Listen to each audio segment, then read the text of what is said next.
শুভ সকাল। সবাই কেমন আছেন? সবার কি অবস্থা? তো এইটা ছিল গত শুক্রবারের ভিডিও।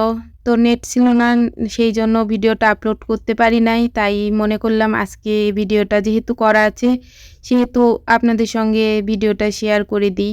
তো সকালে উঠে এই তো আমি কিছু কাপড় উঠিয়ে রেখেছিলাম বিছানা থেকে।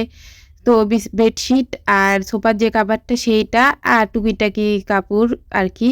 সবগুলো আমি এই যে ওয়াশিং মেশিনে দিয়ে দিলাম। দিয়ে মেশিনটা চালু করে দিয়ে আমি রুমে চলে এসেছি। আগের কয়েকটা জামা প্যান্ট ছিল আমার আর ছেলের। তো সেইটাই গুছিয়ে রেখে তারপরে ওর বাবা গিয়েছে বাজার করতে। বাজার করে নিয়ে আসলে তারপর বাজার গুছিয়ে রান্না করব দুপুরের। তো সবাই কেমন আছেন? কে কোথায় থেকে আমার ভিডিওটা দেখছেন? যদি ভিডিওটা ভালো লেগে থাকে তাহলে লাইক, কমেন্ট, শেয়ার করে দিবেন। এখন এই তো সকালে চা খেয়েছি। চায়ের সঙ্গে পাউরুটি ছিল। পাউরুটি খেয়েছি আরকি। এইটাই আজকে আমাদের সকালের নাস্তা ছিল। তো যেহেতু আজকে শুক্রবার ঘুম থেকে উঠতে এমনিতেই দেরি, তো সব কাজ করতেই দেরি। এই যে বাজার থেকে চলে এসেছে ২ টা দই এনেছে, ২ সরা দই এনেছে আর ছানার জিলাপি এনেছে। তো ১ সরার মিষ্টি দই, ১ সরা টক দই আরকি।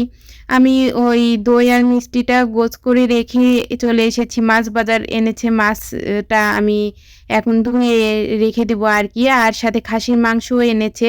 মাংসটা আজকে রান্না করব দুপুরের জন্য, দুপুরে রাত্রে খাবার জন্য।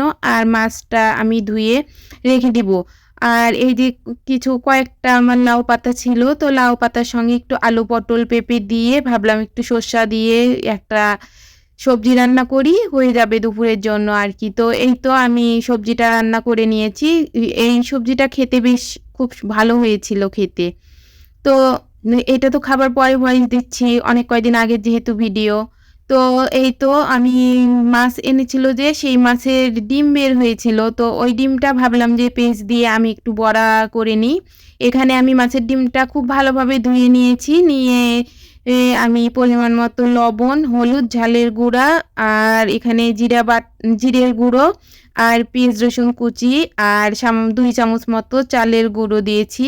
দিয়ে এগুলো সব তো এখন ভালো করে এই যে মেখে নিয়েছি, দেখতেই পারলেন। এখন এই যে ছোট, ছোট আকারে ভেজে নিব। এই বড়াগুলো মাছের ডিমের বড়াটা খেতে গরম, গরম খেতে খুব ভালো লাগে। খুব মজার লাগে আরকি। আর তারপরেও টাটকা মাছের ডিম আজকেই এনেছে মাছটা। তো তার জন্য আরো বেশি স্বাদ হয়েছিল। এই তো আমি মাংসটা উঠিয়েও দিয়েছি, খাসির মাংসটা। যেভাবে করে আরকি আমি সবকিছু একবারে মেখে তুলে দিয়েছিলাম।